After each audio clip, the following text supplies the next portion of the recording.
All right, we're joined by the driver of the number 34 K-Love Radio Ford from Glendale, Arizona, Michael McDowell. So, Michael, just how special is it to kind of race at home in front of all your friends and family? Yeah, it's awesome. It's very cool, especially to have your family here and friends. And I've been coming to this racetrack since I was a kid, and watched Copper World Classic here, and Tony Stewart and Mike Bliss and guys race sprint cars and midgets and Indy cars and stock cars. So it's got a lot of history for me for sure. All right, we're gonna open it up to questions, and we'll lead with Wolfgang. One question only. No. Okay. My friend from Germany. Yes, thank you very much for remembering. Yes, sir. Michael, you're now with a two-car team compared to last year's. Is it much easier now when you can share information with your co-driver? Yeah, it's great, especially today because David's faster than me, so it's nice to go figure out why, to look at data, and just be able to look at setups, and our cars are coming from the same shop, from the same plates, and so that we know that everything correlates. So we struggled a little bit in that first practice, so we'll be able to lean on David, and for me, just to be able to look at his data and look at what he does is definitely a big help. Over to Lee. Did you ever think when you were an instructor at Bondurant that you'd be in the big show one day? Well, I don't want to lie to you. When I was a kid, I had very high expectations, and I really did think I would make it. And then once I got here and realized how difficult it is and how humbling the sport is, I look back and I think about my younger self, how crazy I was. I mean, I was just out of my mind. So it's very, it's something that I take very seriously, that I'm one of 40 on a race weekend. I know there's a lot of talented guys out there, probably more talented than I am, that would love to be in this spot. So it's not something I take for granted. And I did a lot of hot laps here in some Cadillac CTSs with 4 people in the cars and doing all kinds of fun stuff. And working at Bondurant it's a race car driver's dream. I mean, it gives you an opportunity to hone your skills, to make a little bit of money, and a flexible schedule. And Bob was very influential in my career, very helpful. And so it's definitely something I look back at those times, working at Bondurant were great memories. Does the challenge of finally getting here and now starting to have success and seeing things go in that direction make it even that more rewarding? It does, especially because 3 or 4 years ago, 8 years ago, I thought I was done, right? And so to still be here is something that's amazing. But the last 2 years for me to actually see performance gains, and last year was my first year running full time in 9 seasons in the Cup Series, and so to be able to put together a solid season and to come back and start off this year pretty well, it's very rewarding, especially for all those times that I came here and start and parked and only ran 30 laps and was just trying to stay in the sport and try to keep a job and provide for my family, and to kind of go through those 4 or 5 years of just really struggling, trying to figure out, why am I even here? What am I doing? To now have the experience to understand the cars, know the racetracks, and to race competitively is something that's very rewarding. Chris. Chris, catchfans.com. Hey, last week you guys didn't have the finish that you were hoping for, but you guys showed a lot of potential with the speed that you had all throughout the weekend and even into the race. Is that encouraging for the bigger tracks moving forward with you in front row? For sure. Last weekend we had a piece of debris come through the radiator, and unfortunately took us out of the race. But running in the top 10 in practice, qualifying in the top 15, racing in the top 20, being on a lead lap, those were all really good signs of our speed at the mile and a halves. And so felt really good about that. And even though we didn't get to finish, and when we finished 37th because the failure we had, we left there pretty excited about where we're at as a race team and where we could potentially be. So a lot of great things are happening right now at front row. To get both cars in the second round doesn't sound like a lot, but last year I think that between the 2 cars they were only able to do it 5 or 6 times. So we're going on our 3rd week in a row here where we could potentially move on to the second round, and last week we were close to moving on to the 3rd round. So it's just showing all the hard work that everybody's put in back at the shop, and to have a little bit of speed is always nice, and you just got to keep pushing, keep fighting. Reed. Reed Spencer, NASCAR Wire Service. To follow up on that, everybody has remarked on the performance gains at Front Row this year. How do you account for that? I know you're new to the team, but I mean, there's really been a noticeable difference in performance. Yeah, I don't know how to account for it because I wasn't there last year. So I really lean on David, and he has a great understanding of that.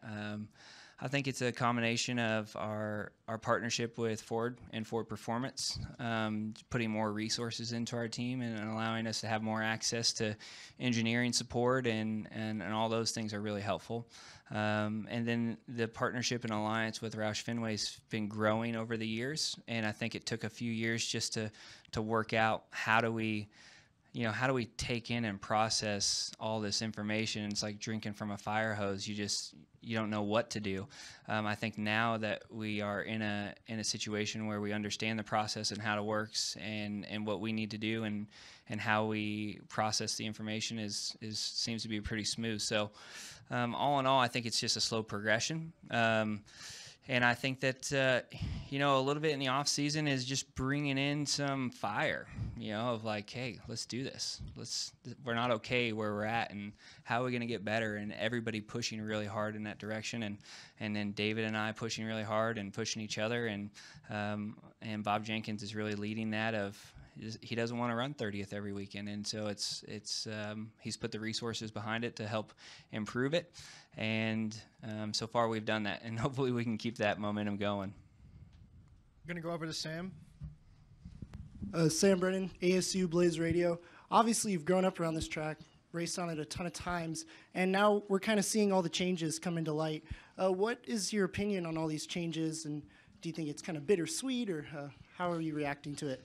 No, I think it's great. And the reason I do is that this is a great racetrack. It's always produced great racing. Even before the reconfiguration, it was always a great racetrack for the fans and for the drivers. But I also think about this place is always packed. We always have tons of fans, tons of campers, and there's some tracks that we go to that aren't the case anymore. And so when I heard that they were getting the facelift and they were getting the remodel and getting the funds to do it, I felt like it was well deserved. I think Brian and his team here have kept the stands full and the campgrounds full in tough markets and tough economies throughout the last 10 years that I've been doing this. It's always been steady here. And I think they deserve it, and it's going to be great for the fans. I think that the interaction and just the access and the coolness of it being new and fresh, and there's a lot of great things happening. So that'll help keep fans in the stands, for another 10 years. Mike Hembry. Mike Hembry, USA Today. When you see a guy run like Harvick has the last couple of weeks, leading so many laps, is your first thought they found something nobody else has? Is that a driver's thinking? Yeah, I think it's pretty obvious to see that Stewart-Haas has found something. They found Kevin Harvick. I mean, he's just good. I mean, it's just the way it is. He's been good his whole career, and he's very, very good at those tracks where there's tire fall off and there's bumps, and he's got a rhythm and he's got a knack to knowing what he needs. And obviously they're on their game right now, and when guys get like that, they're tough to beat, and confidence and momentum inside the team and inside the driver, it's only going to get worse. So somebody's going to have to knock the wind out of their sail here in the next 3 or 4 weeks, or they're going to go on a roll for a while. Go over to Greg now. Greg Moore, Arizona Republic. Hey, Good to meet you. So you talked about the facelift and the fan experience. How's that going to affect you as a driver when they move the start-finish line, and how that affects how you attack the dog leg, these sorts of things? Yeah, I think it's going to be a change for sure. How it's all going to play out, I'm not really positive of that. When we first got to this reconfiguration and we all saw the dog leg and we saw all that asphalt down there, we were like, nobody will go down there, right? And then first restart, there's 17 wide, so you just never know until you get here. As far as moving it, and I think that it's going to change the way that the starts are for sure. Turn 3 is very tricky, but more than anything is just you're going to be getting through the gears, and you're going to have cars still in the turn as we come to the green. So that's going to change, the back half of the field a little bit too. So, but drivers, teams, we just adapt. I mean, it's not a huge difference for us, a huge deal, but it's fun to mix things up a little bit too. Any more questions for Michael? Come on, Gluck. You got something, right? Airbnb. Man over here. So to expand on your thoughts of racing on your hometown track, what would it mean to you to have a strong finish here on Sunday? Yeah, I just want to run good. I've always sucked here. I don't know why. Man, it's like it's your hometown race, and you're like, come on, get it together. But early in my career, I had some good runs here in the Xfinity cars, and I had a few good runs qualifying, and then for the last 5 years, I've just been really bad here. So I'm not sure the rhythm of what it takes. I've been studying Harvick films. Hopefully that'll help me. But, yeah, it's, some tracks just go really well. I go to Pocono, and it's like, wow, where did all that speed come from? And I come here, and it's been a struggle. So it's not the track's fault. It's not even my team's fault. This is a place that I just haven't had the best runs at. But I look at that as a challenge. I don't just go, I'm not good at Phoenix. I just go, okay, I got to study more data, study more film. I got to change things up. If you do what you've always done and you don't change anything, then you're going to get the same result. So just trying to get a fresh look at it, and obviously a teammate and a new team helps that. Jeff Gluck from jeffgluck.com. So you said you're studying film. Is this like... Are you going to ask about data? No, I was going to ask about the film itself. Like, Yeah. Do you go on YouTube and watch this, or do you have access to in-car footage? Like, I can't tell you all that information. Okay. No, I think that everybody can access the races and qualifying and everything from YouTube. And the teams and manufacturers are recording all that stuff too. So as far as the in-car stuff goes, it really just depends if you get lucky enough to find something online. Sometimes guys will actually, take video of it and put it on YouTube, like people watching it, and so you can study some things like that.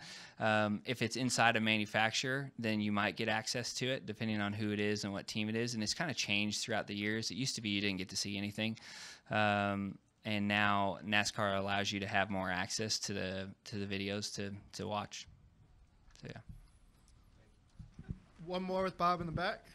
Bob Hawkers, ESPN. You talked about, having to start and park and everything, and made me realize that you got a lot of benefit from the ability to start and park, and that really there is no more ability to do that now. And yet now you're also able to take advantage of this charter system because I assume it funnels a little bit more money than it would have into your cars with this team than it would have in the past. So I'm curious, how do you balance? I was curious what you think about kind of the system the way it is now, and the fact that maybe it may have been more difficult for you to get here, but now that you're here, it may make things, or maybe give your team a little bit more potential. Yeah, I've never really thought about it like that. The opportunity for me to start and park was great for my career as far as being able to stay in the sport and still get experience and spend time. So I agree with you. Had that not been in play, I'm not sure I would be here. But I also think about there's probably 4 or 5 cars that are in the race today that have a charter that are running full distance but are operating on similar budgets as we did to start and park. So the difference is we had to go all out to make a race. You remember when there was 45 cars or 50 cars trying to make a race, you didn't cut any corners. You had the best engine you had. You bought full allotment of tires for practice, 6 sets.